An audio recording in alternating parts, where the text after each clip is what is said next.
Não sei se as pessoas se lembram aqui, mas vamos lembrar agora. O Arthur Lira, que foi presidente da Câmara dos Deputados por 2 vezes, que inclusive foi o candidato do Bolsonaro, que foi o Bolsonaro que colocou o Arthur Lira, assim como foi o Bolsonaro que colocou o Rodrigo Maia, assim como foi o Bolsonaro, com o apoio do Bolsonaro que agora tem também o Hugo Mota.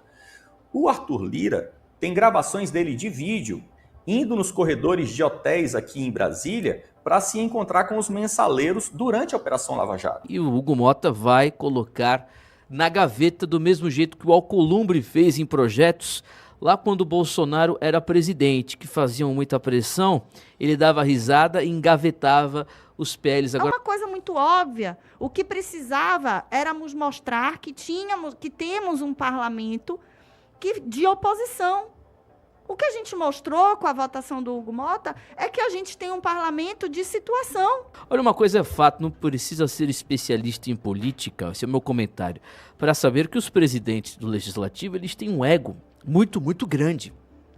Então, quando você faz uma manifestação, ao invés de mostrar a luta, né, a necessidade da anistia, as pessoas, os perseguidos, mas ao invés disso, atacar, como fez o Malafaia, chamar de covarde, que o povo não gosta de você, eu acho, concordando com o que disse o deputado do PDT, vai ter um efeito reverso essa questão aí, e o Hugo Mota vai colocar na gaveta do mesmo jeito que o Alcolumbre fez em projetos lá quando o Bolsonaro era presidente, que faziam muita pressão, ele dava risada e engavetava os PLs. Agora não me recordo que PL era importante para ser votado lá no Senado quando o Alcolumbre foi presidente.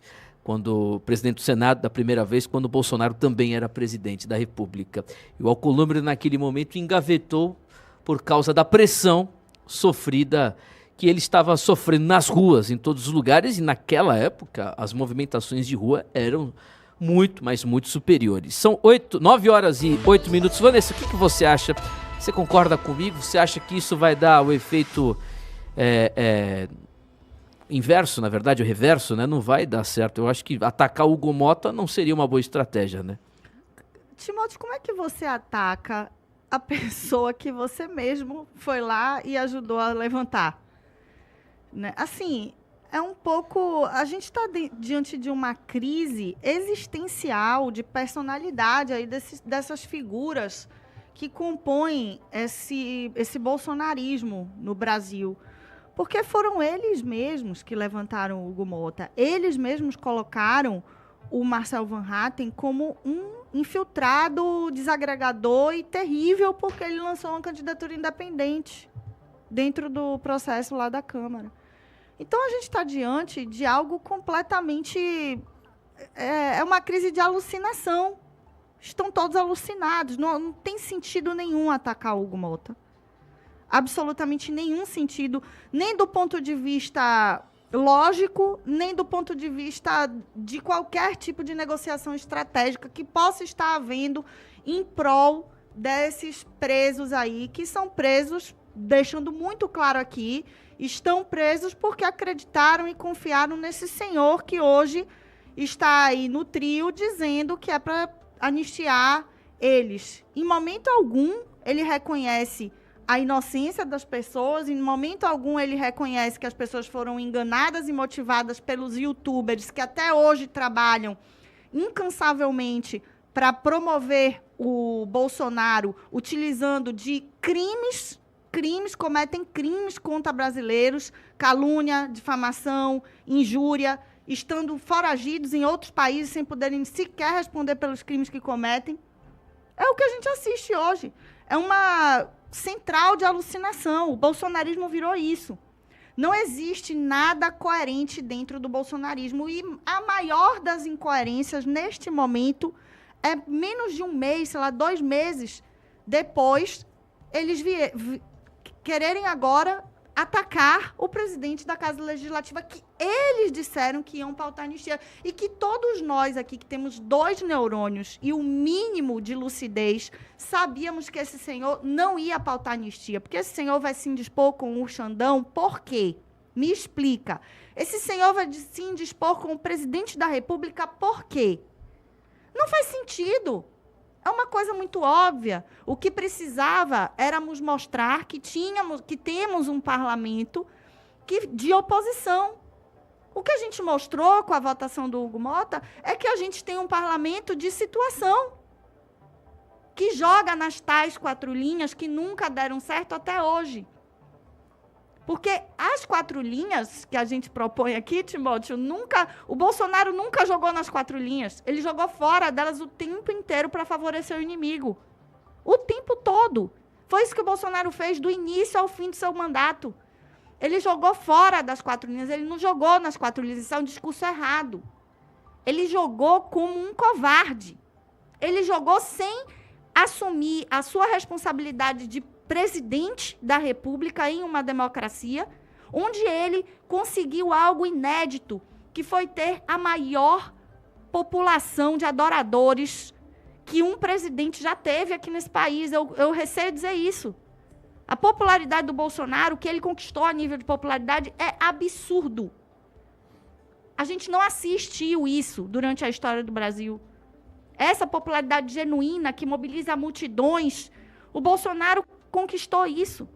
E ele jogou isso na lata do lixo, não usou isso para nada.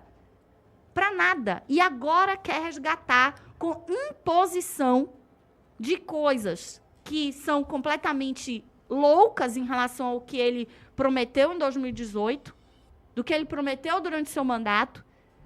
Ele insiste em achar que as pessoas amam simplesmente ele. E não é isso. As pessoas clamavam por uma mudança que jamais aconteceu e boa parte não está mais nem aí para o Bolsonaro. Vanessa, só uma coisa que eu discordo de você. Você disse que ele não usou para nada a popularidade dele. Claro que usou. Para eleger o Hugo Mota, para eleger o Alcolumbre, para eleger Ricardo Nunes, para eleger esses caras do Centrão. Bolsonaro utilizou a popularidade dele para essas pessoas. Tá entendendo, Vanessa? Sim. Então ele usou, sim. Usou a popularidade dele para falar que o Nunes era o melhor prefeito dos sonhos em São Paulo. Dizer que o Hugo Mota, que os vices votariam, que teriam as comissões, e os vices votariam na ausência dos presidentes, o PL da anistia, para favorecer Valdemar Costa Neto, para eleger vários prefeitos do Centrão, para colocar presidentes do partido aqui, do seu partido, espalhados pelo Brasil, ligados à esquerda, como no caso aqui o João Roma, que esteve ontem lá no evento, inclusive discursou lá, amigo do Zé Dirceu, amigo de petista aqui da Bahia. Agora, como disse o professor anteriormente, só engana, infelizmente, essas pessoas mais idosas, mais carentes. Infelizmente. O professor Fernando Melo, os líderes não veem clima para a anistia. O que o senhor acha? É muito difícil, né, Timóteo? Clima para anistia. Você imagine só, nós temos no Brasil, se você pegar lá, nesse século nosso aqui, né, desde o governo Lula I, o Brasil teve várias operações da Polícia Federal. A gente teve, basicamente, a Operação Satyagraha, que foi aquela primeira operação lá do Cláudio Dantas, do banqueiro Daniel Dantas. Depois a gente teve a Operação Boi Barrica, que se transformou na Operação Factor. Depois a gente vai ter a Operação Lava Jato. E depois a gente vai ter a Operação Zelotes. Só essas 4, porque teve mais operações secundárias. Só essas 4 operações, você imagina quanto arquivo, quanta investigação, quantos terabytes de áudio, de vídeo, quantos documentos, recibos, notas, atas. Tudo isso foi utilizado para quê? Quantas pessoas foram para a cadeia com todas as operações realizadas neste século, que conta com 24 anos completos? Quantas pessoas foram para a cadeia? Uma meia dúzia foi, praticamente todos saíram. Então, o que acontece? Esses arquivos, esse material que foi utilizado nessas operações, fruto de investigação, isso foi destruído? Foi incinerado? Isso não existe mais? Isso está lá, no mesmo arquivo, nos mesmos computadores. O Poder Judiciário brasileiro tem na mão todo o Congresso.